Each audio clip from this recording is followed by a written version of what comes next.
I know you think you're special because you've built all these businesses, you made millions of dollars. You're nobody special. I know all kinds of guys like you that sacrifice their marriages, sacrifice their health, sacrifice everything that really matters in their life for business. You don't impress me one bit.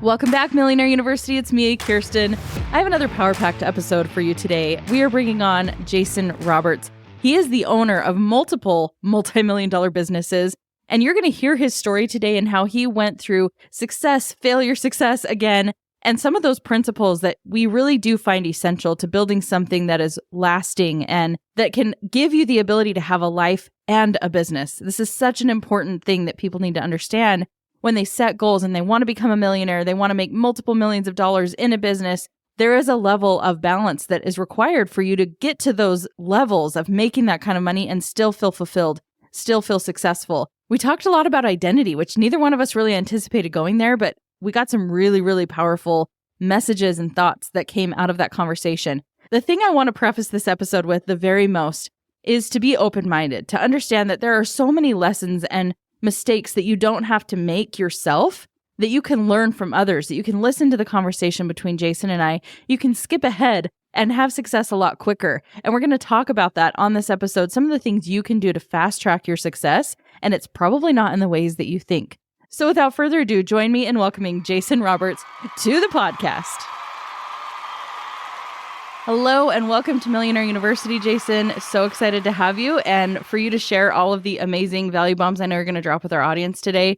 And I'm really personally looking forward to hearing your story. You have a really impressive background, so I'm not going to spoil it for anyone. I just want you to launch right into how amazing you are and your background in building multiple successful million-dollar businesses. You are in the perfect place to share that. So welcome to the show. Thank you. Thanks for having me. I'm super excited to share. I feel like your audience is my audience. And so I hope that I can give as much as I can. Thank you for the intro. I feel like I've just screwed up and made more mistakes than most people. And that's a big part of why I have the success that I have. I think the more mistakes we make, the more we learn, the more we go in the right direction. So thank you for having me. Yeah, absolutely. So you have built not only one, but 11 million-dollar businesses. And that has not come, like you said, you've made a lot of mistakes. It hasn't just been a walk in the park. You've gone through a lot of the life lessons that we all have to learn as entrepreneurs, as people building businesses. So let's start kind of wherever you feel like the beginning of this journey is for you and building maybe your first business. And let's go from there. Yeah, I'll start with the first one because that's kind of the beginning of the story. And I think it has a lot of lessons in it too. But you know, I grew up in a small farm town. My mom and dad split when I was 12. And so my mom, was raising 3 boys. She had, she's a nurse, beautiful woman, but I didn't have like this entrepreneur family. I didn't have, role models or people like that. I think really my drive to make income came from the fact that my mom had to sacrifice every day so that me and my brothers could wear a polo shirt to school once a week or whatever it was. And I saw that pain, I saw her struggle. I saw how hard it was. I saw her never buy anything for herself ever. And I think it just kind of put a drive in me at an early age of like, if I could figure out ways to make money, I could take some of that burden away from her. If I could figure out just a way to make an extra $1,000, $2,000 a month, in high school or whatever it was, that was less that she had to put towards it. And so I always liked like business, money making things at a young age, but I didn't have any role. I didn't have any really understanding way to do that. So by the time I was 18, my mom said, you either need to get a job or you got to go to college, one of the two, but Jane's staying here. And so I did both. I enrolled in college and I got a job. My first job was at a collection agency. I don't know. I'm sure some of you listeners have done that job. It wasn't a super fun job. I mean, if you like getting yelled at and cussed at for 8 to 10 hours a day, that's kind of what it was. But the cool part about it was, I made $60,000-$70,000 my first year at 18 years old collecting delinquent Discover card bills. And I was going to college full time. My buddies are all at Mizzou. I was at a community college. My buddies are at Mizzou. They're getting a 4-year degree. And, as an 18-year-old kid, my thought process was when they graduate with their 4-year degree, they're going to hope to land a job that pays half of what I'm already making. And so that, with not really any guidance, my thought process was, I'm already doing better than what that is. I'm going to drop out of college and see where this goes. But I always had this, every day I walked in, there was an ocean of cubicles, and every day I walked in there, I thought to myself, I don't know why God put me here yet, but I don't think it's for this. And nothing against people that work at a collection agency. It was an ocean of cubes. And I see people that are 30 years old, 40 years old, 50 years old, 60 years old. And every day I thought walking in there, like, this is a blessing that I have this job. At the same time, I've got to figure something out. This isn't what I'm destined for. This isn't for me. But I didn't know what that was. And one of the guys that worked with me at the collection agency, he left and he got into the mortgage business. And my boss was a good friend of his. And so we went to lunch one day. His name was Kevin Bosch. And we went to lunch one day and Kevin showed me his pay stub, and he had made almost $300,000 his second year in the mortgage business. And I'm 19 by this point. And, again, early kid thinking, I'm thinking $300,000 a year is better than 80 grand a year. I get to help people buy their first house as opposed to calling on people who didn't pay their delinquent Discover card. This sounds like a good idea. So not knowing any better, I just called down to the state of Missouri and said, hey, what does it take to open a mortgage company? And they said, well, we'll send you the packet. And it was this big, thick packet of papers. I had all this stuff for me to go through. And I spent, a week going through all of it. The crazy part was, like, this was year 2000. So it was a much different climate than it is now in the mortgage banking world. But there were two things that I didn't have. One was a $2 million surety bond, and the other was 50 grand in cash. And both of them sounded like a mountain to me at 18 or 19 years old. I made some phone calls. I found out the surety bond wasn't a really hard thing to get, but I didn't have the 50 grand. So I spent the next year and just saved. I didn't, all my friends are going out, they're partying, they're doing what you do at 20 years old. And I'm at home living like a hermit, stacking so that I can try to get that $50,000. And April 15th, 2001, 2 weeks after my 21st birthday, I left that collection agency. And that was my last time in corporate America. But I woke up that next morning and I just had this sinking feeling of like, oh my God, what did I do? I spent the whole year figuring out how to open the company, how to get it licensed, how to get it going. And I mean, as crazy as this sounds, I didn't really know how to take a loan application. I just opened a mortgage company. And so we're calling friends. As crazy as it sounds, in the spare bedroom of my condo, we're calling friends, we're calling family. We're trying to get refinances. We didn't know what we were doing, but we closed 8 loans that first month, and everybody agreed that they would bypass their paycheck if we could get a real office instead of my spare bedroom. So we did that. And it's a really cool story. We grew, we built, realized real quick that low interest rates may not last forever. And so we focused really heavy on purchase money. We grew that company to close to 100 employees at our peak. We went from spare bedroom in my condo to around $20 million a year in annual revenue. I did everything that the lawyers and CPAs and all these super smart people told me to do. And things were going good. Every day that went by, we were growing. Every day that went by was more than yesterday. We were helping a lot of people. We became the #1 rural housing lender in the state of Missouri. And, the sky was the limit. And One day I came to work at 5:30 in the morning, which was my normal. I got to work at 5:30. I left at 10, 11 o'clock at night, pretty much every day. And, I was on that. If I work really, really hard right now, then someday I can have this great life. So let's sacrifice everything that matters right now, which was family, friends, myself, relationships, the whole bit, because I can be done by the time I'm 30 and have this incredible life. And I came to work one day in 2007 and we had 9 do not fund requests from Fannie Mae, Freddie Mac saying, you can't fund this loan, you can't fund this loan. And that was day one of the entire market collapse. And for those of you that were a part of that, that there wasn't any warning, there wasn't any heads up, there wasn't any anything. It was just like immediate stop. And so we went from bringing in millions of dollars a month in revenue to losing $100,000 a month over month over month over month. And we couldn't stop it. I tried to outwork it. It was 2.5 years we bled. And I got to the point where I had to make the decision, do I pay the office rent or do I pay my own mortgage payment? And, there was no job I was going to go get in the real world that was going to pay to support the lifestyle I'd created.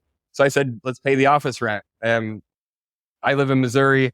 Missouri is a 21-day foreclosure state. So I went 120 days delinquent on my house, 21 days later, homeless. I remember walking into the bank one day and I was in our underwriting department. One of the girls on the sales floor said, Jason, somebody's stealing your truck. And I look outside and nobody was stealing it. It was the repo man. It was up on the back of the thing. And I'm out in the rain playing Let's Make a Deal. Like, I'll give you my keys if you let me get my cell phone and my wallet and everything out of there. And I vividly remember walking in the rain with a black trash bag with all my stuff.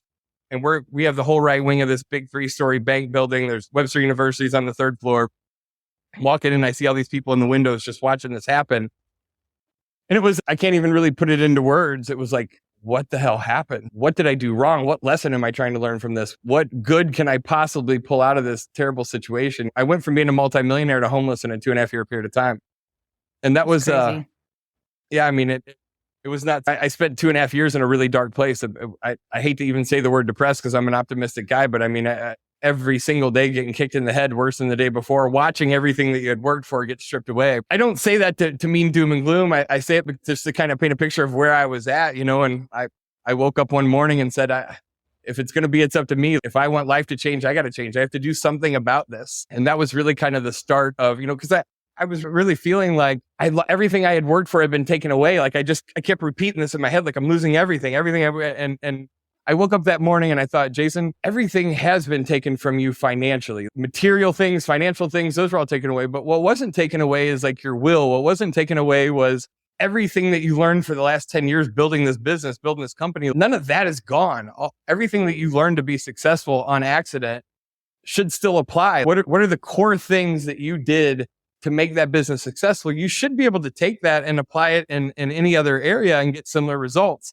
And that's what I did. I went to this 4-day real estate investing training that this guy was teaching. It was the only time he ever taught it for free. Otherwise, I wouldn't have been there, because when I say like homeless, I really mean that. I was buying ramen noodles and water, hoping my debit card for $4 was going to go through, which was a super humbling experience. That was kind of the start of things and the transition to things. I filed Chapter 7 bankruptcy.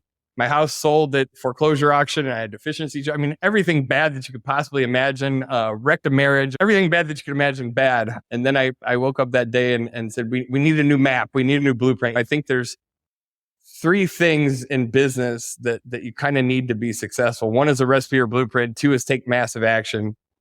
And 3 is a mentor, coach, or someone in your circle that's already achieving the results that you're trying to achieve. Those are the 3 things that I extracted at that time. And I applied that to the real estate investing side of things. We did 111 houses in 2011. We made $3.6 million in net profit from homeless. And I don't say that to say, hey, look at me. I say it because, for anybody that's going through a tough time, for anybody that's thinking about transitioning into self-employment, your mindset is so important. It so much dictates the results that you're going to get. Yeah. Wow. Okay, there's so much in there that I want to unpack, especially there at the end when we transition from, I think anybody listening could see that coming when you mentioned the year that you started a mortgage business. We know, in hindsight, we knew what was going to happen. Yeah. So I love the quote that you said, and I'm wondering if you actually know where that comes from, because it's been a mantra of mine for years, and I'm not sure I know where it comes from. If it's to be, it's up to me. I love that one. Do you remember where that comes from? I know the pastor of my church said it over and over and over again. If it's going to be, it's up to me. If it's going to be, it's up to me. And that, and if I can't, I must, which is a Tony Robbins quote. Those 2 things really impacted my psychology from a young age. Yeah. Well, what I think is so cool about this too, is that being something that kind of surfaced in your mind after experiencing literally losing all the tangible things that we tend to work for as people who are driven. We're entrepreneurs. We love to build things. We love to create things, which I think is very inherent as human beings. And it can be easy to get caught up in our identity matching up with the amount of money we have, the amount that we've been able to accomplish, and then it gets stripped away. So it's a massive, and I've been through this. That's how come I can nail it. It's a massive re-identifying who you are at a core level and realizing that the amount of money you made, the success you had, is not reflective of your actual success as a human. And I've been in that moment before too, where I would tell myself, as soon as I've made that much money again, then I will be able to move forward. Then I'll be as successful. And I was like, no, wait a minute. I'm already more successful because I endured that and I learned from that. And now I'm smarter, stronger, and I get to take that with me. So I want to hear how that whole reframing of identity for you was so pivotal in you being able to go and build a new business. How did you take the skills and knowledge, and more importantly, how did you really find yourself and come out on top to where you could rebuild the confidence in spite of outwardly everything falling apart? No, I didn't know we were going to go identity, but I'm so glad that you did, because I was 30 years old when that happened, and I woke up that was my identity. That mortgage company, I was a slave to that business. 5:30 in the morning till 11, 12 o'clock at night, 6 or 7 days a week. I missed Christmases. I missed birthday. You know what I mean? That was who I thought I was. I didn't know that. I didn't know it until it was all stripped away. And then I wake up and I'm like, I don't know who I am outside. Like at 30 years old, I have no idea who I am outside of this business.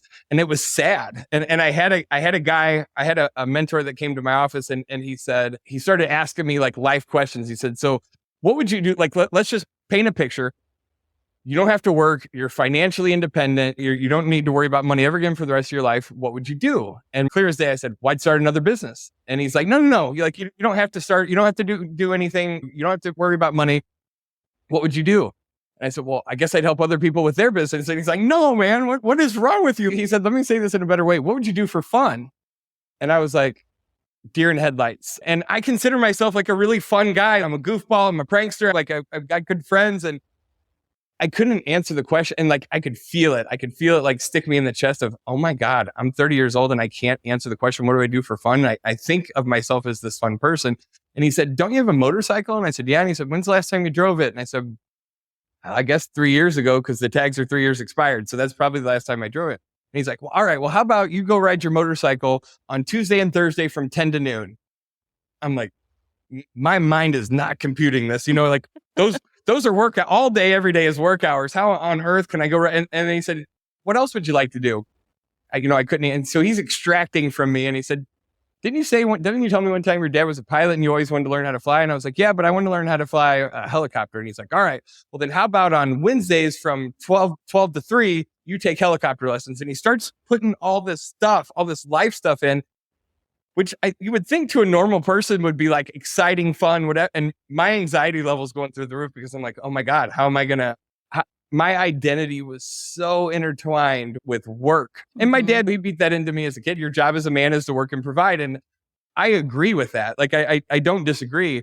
I associated work and provide into first one at the office, last one to leave every day of the week. And then the final conversation at the end, he said to me, and this forever changed my life, He got kind of rude. And he said, Jason, you're nobody special. He goes, I know you think you're special because you've built all these businesses, you made millions of dollars.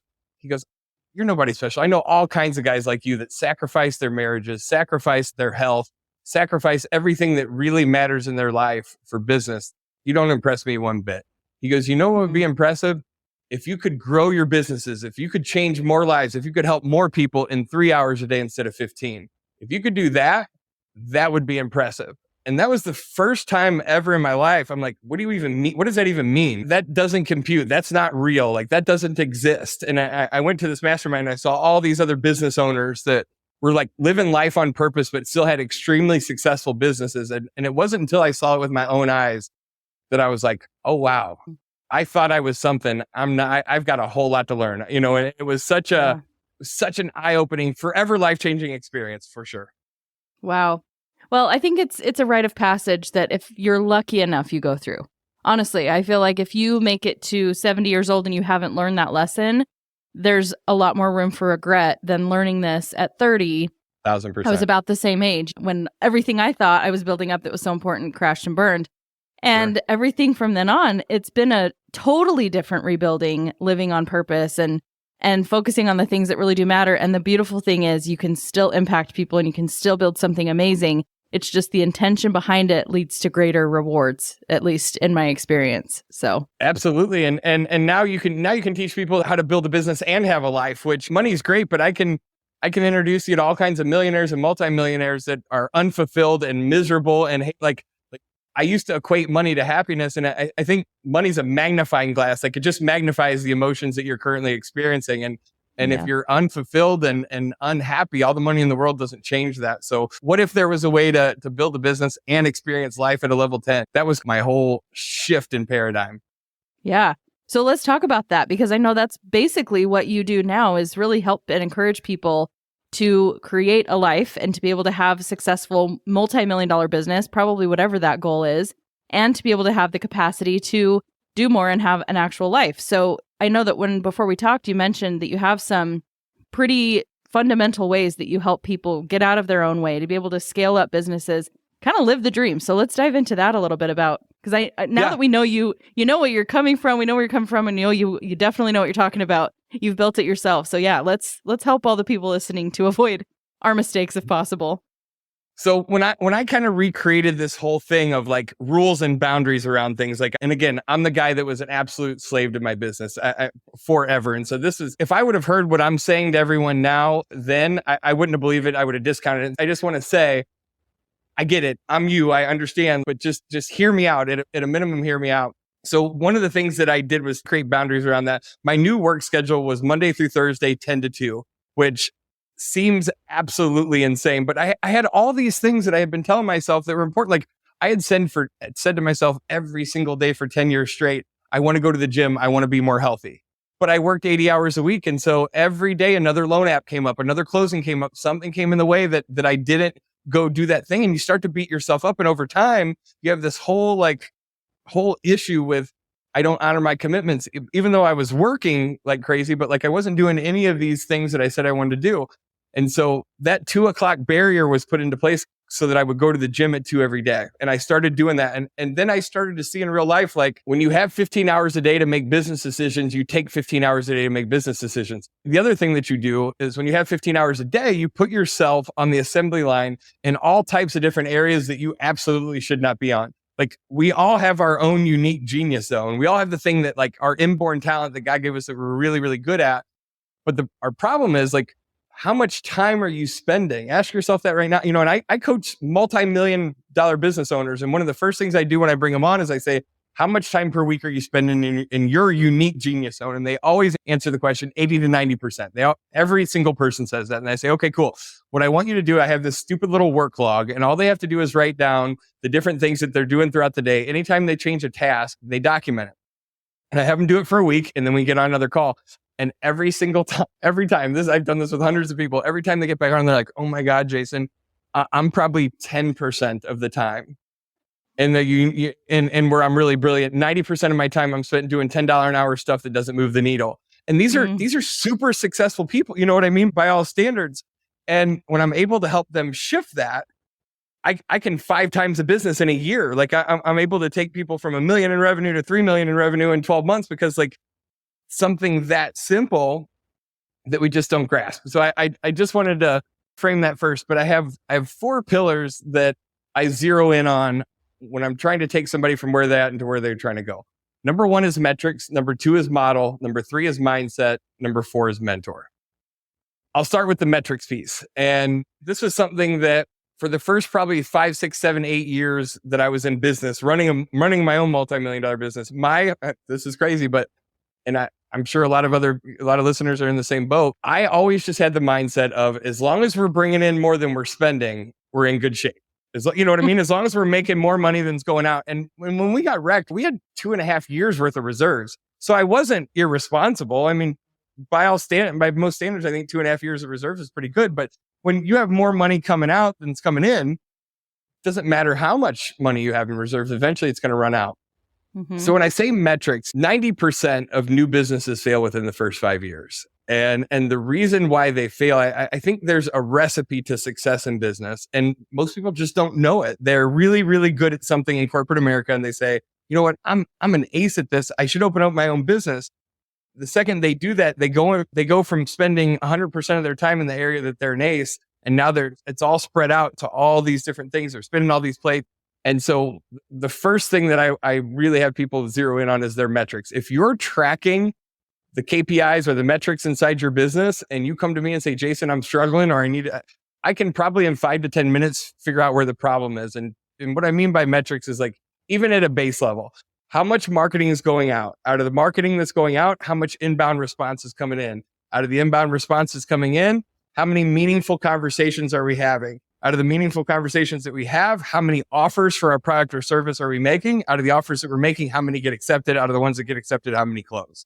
Like that's base level metrics for any company. Now we can get way more refined with that, but if you're just simply tracking those things, I can run through those areas and tell quickly where the drop off is. I had a client from Tucson that hired me to help her build a business, and she came to St. Louis. We spent the whole week. We built the whole thing out.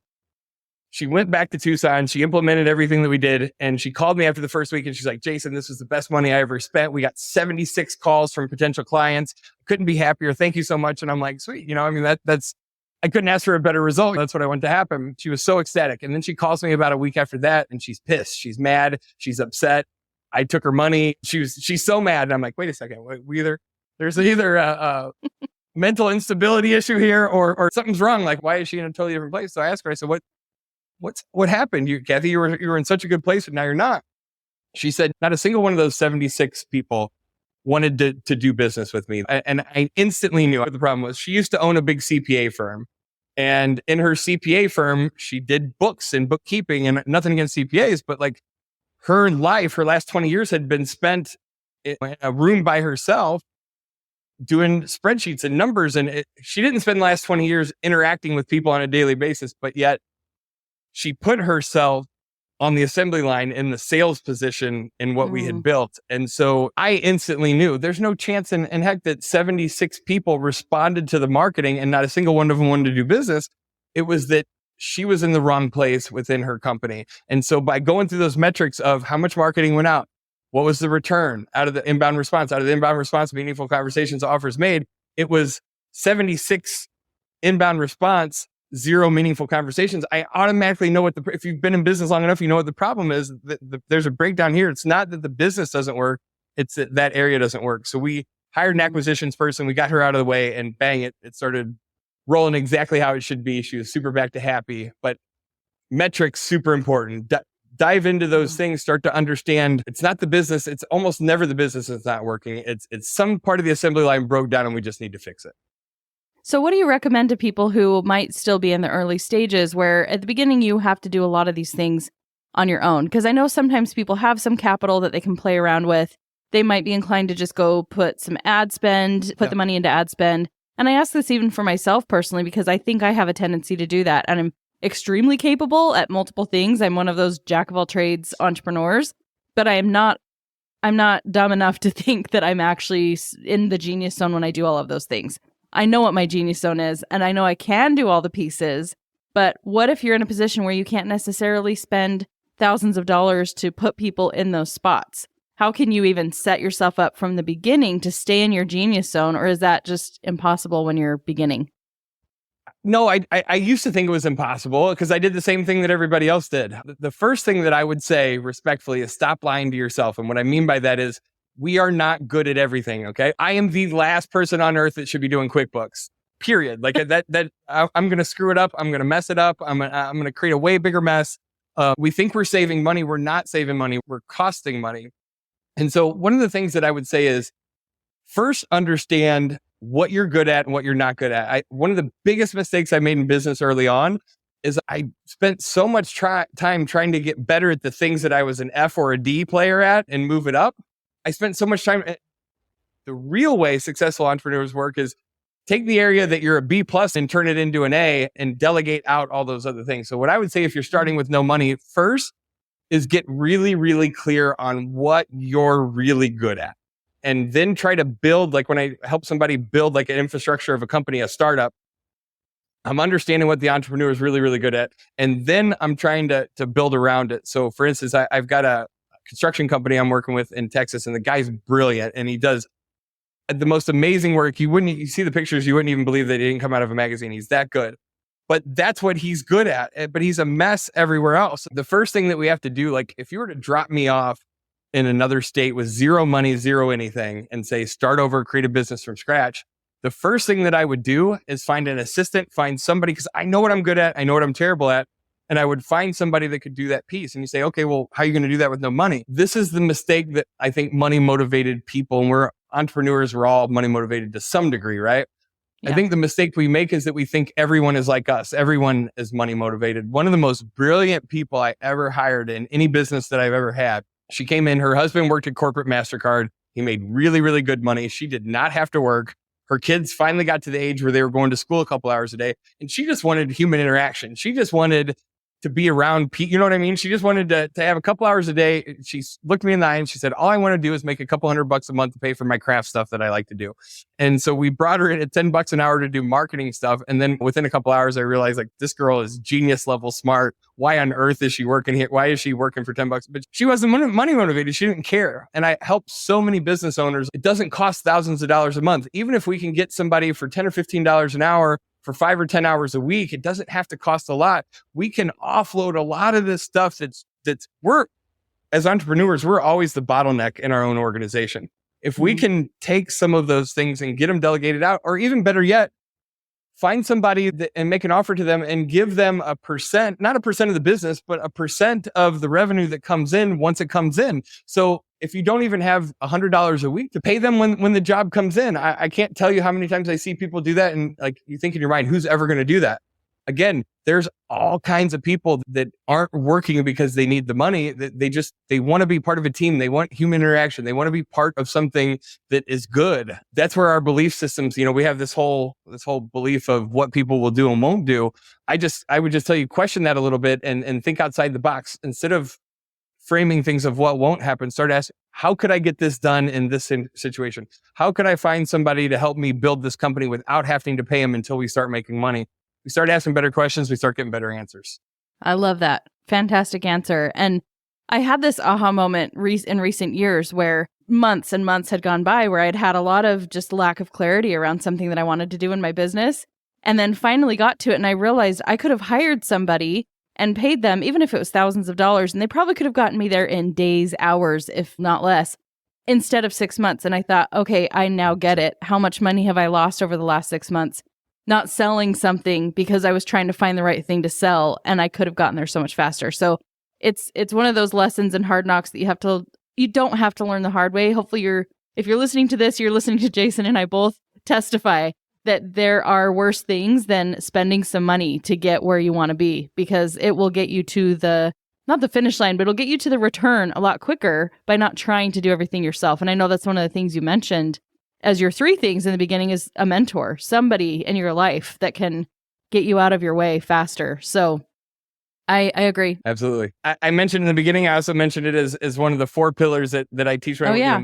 It was number 4, it was mentor. One thing that, like, again, when you study, I've been blessed to travel around the country and speak in front of tens of thousands of people and work with a lot of different business owners. And like a doctor that, sees patients, you start to see symptoms, you start to see patterns of the 10% of businesses that make it and become super successful and the 90% that don't. Like, you start to see what they're doing, and then it starts to become crystal clear after 24 years of what that recipe is. And so when I say mentor, newer entrepreneurs tend to have a mindset that says, once I start to get some success, once I start to make some money, once I do this thing, then I'll hire a mentor, then I'll hire an assistant, then I'll do right. They have this if-then kind of thing. Mm-hmm. Successful business owners, the ones that make it, the ones that get to scale quickly, their frame of reference is, I bring that person in first before I do anything else. And so, like, we bought a 94-bed assisted living facility 2.5 years ago. I've never worked in the medical space, but I know business. And so there's a lot to learn, but like, that was totally outside my world. That was totally outside my comfort zone. It's 94 beds. It's big. It's got 50 employees. It's in Milwaukee, Wisconsin. I live in St. Louis. I made myself a deal that I can contribute 5 hours a week to owning and running this business. That's it. So that was my deal from the very beginning, because I knew this is something that could take over my life if I let it. And so I put the right things in the right place. But the first thing I did before we ever closed on it, before we ever spent a dime, the first money that I spent in that business was finding a mentor that was, I don't mean a Facebook guru. I mean somebody that is, my rule for coaches and mentors is find someone that's actually doing what they're teaching at the level that you want to duplicate.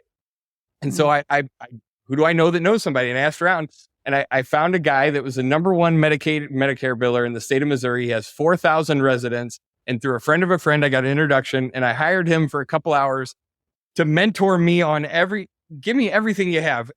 What do I not know that I don't know? What am I not seeing? What am I missing? What are the obstacles? What are the hoops? What are the things that are going to jam me up that I don't even know about? What is my average cost per resident per day meal cost? Should it be $2 a meal or should it be $5 a meal? All these things that seemingly don't matter that have an enormous impact on your business. That mentor didn't cost me money. He made me hundreds of thousands. If you minus out what I paid him, I'm still positive $250,000 after 12 months. Because I got there just exactly what you said. I got there 100 times faster. I didn't have to spend 10 years muddling around, losing money to figure it out. Or better yet, I didn't have to be in that 90% of businesses that fail in the first 5 years, because it took me 5 years to figure it out. we knew it right off the bat. And so that's another huge part of whether you find somebody you have to pay or don't, find somebody that's achieving the result that you want to achieve and align yourself with them. If you want to be a national championship bodybuilder, find somebody that won a national championship and model what they do, eat what they eat, lift what they lift, do the workouts exactly how they do. You're going to get a really similar result. We make it harder than it is sometimes. We're on this island by ourselves and we don't have the answers. And so we have to just try to figure it out on your own. Faster path is find somebody that's already made all the mistakes and learn from them. Yeah. Even if that for now is listening to these episodes and actually taking action from it and not thinking, oh, they don't know my life. They don't know me. Like this is really great advice, stuff that you would get paying a lot of money to a coach. So absolutely. And I know because I forced you into pillar 4, we've now bookended. Let's talk about those middle 2 pillars. Sure. No, it was perfect because you were right on with what we were talking about. The second one is model. And so one of the things I do with like bigger businesses, and you should do this from even a startup company. I have this exercise that I do. It takes about 8 hours, takes a whole day. I call it a business breakdown. And it's basically where we tear the whole business apart down to nuts and bolts, and then we put it back together the way that we think it should be, right? Because we almost always build it wrong first. And then we're so caught up in the way that it is now that it seems like way more work to tear it down and rebuild it correctly than it does to just try to fix it. But if anybody that's in construction, it's easier to build a new construction house than it is to rehab an existing house. So sometimes we just need to tear the whole thing down to nothing and rebuild it from scratch. But by model, and we kind of talked about this a little bit, but what I mean is like, where are you good? Do a personality profile test and Myers-Briggs, Strength Finders, Colby Index, DISC, any of those that can kind of tell you where you're good and where you're not. But I tear the business down. The first thing that I do is have the business owner list out every single task that has to happen from start to finish in order for their product or service to make it from inception to close, no matter what it is, right? Every single task. And sometimes it's like, we're just throwing stuff on the board. It's 300 or 400 line items. I mean, every stupid little thing from QuickBooks to marketing to data collection to anything it could possibly be, just throw it all up there. Second thing that I want you to do, and this is actually really good for brand new business owners too, because you should do this before you ever get started. Build the business out as if you don't work there. How would it need to look for it to operate and profit on its own, whether you're there or not? And so the second step is identify the departments within the business that the business would need to be successful. Does it need a marketing department? Does it need a sales department? Does it need acquisitions? Does it need post-closing? What different departments does it need? The third thing we do is then take all those 400 individual tasks and we organize them by department. And as simple as this sounds, it's almost always wrong. We've got the wrong people doing the wrong things, which screeches the brakes on our bus. And we have throughput problems because you got Jason doing QuickBooks and you got Kathy doing sales and we're wondering why we're not getting results. And so the third part is identifying what departments all those individual tasks should go into. Fourth thing I have the entrepreneur do is look at that thing, and I do a $1 per hour exercise. And that is, how much money do you want this business to pay you within the next 12 months? Is it 100 grand? Is it 500 grand? Is it $1 million? Whatever it is. And then how many hours per week, then how many hours per year are you willing to trade away of your life in order for that amount of money? And then we divide those two and it gives you your $1 per hour. And most people are at 500, $1,000 an hour, whatever it is. And so we look at this board that has 500 things on it. And I say, now I want you to go up there and I want you to circle the things that pay $1,000 an hour. And you can probably guess out of 500 tasks, how many of them pay that $1 per hour. And it's 3, it's 2 or 3 or 4 or 5. It's a very small amount. And so it has this huge impact on people. It's like, oh my gosh. And so when you look at that math equation that I gave you, hours per year, your total dollars that you want to earn divided by hours per year equals your $1 per hour. Anytime you're spending doing $10 an hour work instead of $1,000 an hour work, what do you have to do in the equation? Well, if you degraded by 10 the dollars per hour, you have to increase by 10 the hours worked in order to hit the same $1 million or whatever number it is that you want. So if you had 30 hours a week down that you're going to work, now you got to times that by 10. So now you have to do 300 hours per week at $10 an hour to equal what, you know what I mean? And this is where, as simple as this sounds, if you're not in the 7 figures plus in your business yet, this is almost 100% why, because you're spending the few work hours that you have doing things that don't move the needle enough. So just going through the process of structuring that and building that model, will help you to start to understand where things need to be, where you need to be within the organization, and how to make it work most efficiently and most profitably. Wow, there's a lot of really, really good stuff in here that you've shared with us, and I love every single one of those pillars. So what was I know that all of them started with M. What was the word for the third one? Third one's mindset. I would tell you that this is probably the most important one. If we look at the primary reason 90% of businesses fail in the first 5-10 years, it's almost always a mindset issue. Anytime I have a client call and they're like, Jason, we're 10% down revenue-wise this month versus last month. The market's changed and this has happened and these things aren't the same anymore. I hear it, but I almost always know, no, something changed a little bit and you created a story in your mind that all these things are what's happening. And they may very well be happening in the market, but that's not necessarily why we're having this. It's almost always a mindset. I have to shift their mindset back into the place of abundance. I have to shift their mindset back into place. I think 80% of success in anything is your psychology and 20% is mechanics. Don't get me wrong. The right mechanics will get to the finish line 10 years sooner. No doubt. But all the right mechanics in the world. I was on a flight to Phoenix a couple of years ago, going to speak in front of about 400 business owners, entrepreneurs. And I had like this internal struggle of, why am I even doing this? And I'm like the super positive, optimistic guy. But this thing came over me like, why am I even doing this? And the thought that I had was, I can go speak in front of 400 people and I can tell them where there's $1 million worth of gold buried under the ground, give them the exact map of how to go get it. And only 5 or 10 of them will get in their car, drive there and dig up the $1 million. But they all came to the meeting to hear how to get the $1 million, but only a handful of them go get it. And then I'm like, why? Why do we as human beings say we want something, go to the gym, start a business, grow our business, be a better husband, be a better wife, physically fit, whatever. We all have these things that we say that we want. It's the same reason why 80-90% of New Year's resolutions fail by the end of January. It's the exact same thing. And you know what I mean? It's across the board. So why do we do this? And that's what really set me on the path of that's what I need to figure out. That's where I can make the biggest difference with business owners and entrepreneurs in the world. That's what's jamming them up. It's whatever that mechanism is. And what that comes down to is mindset. Your beliefs, your identity.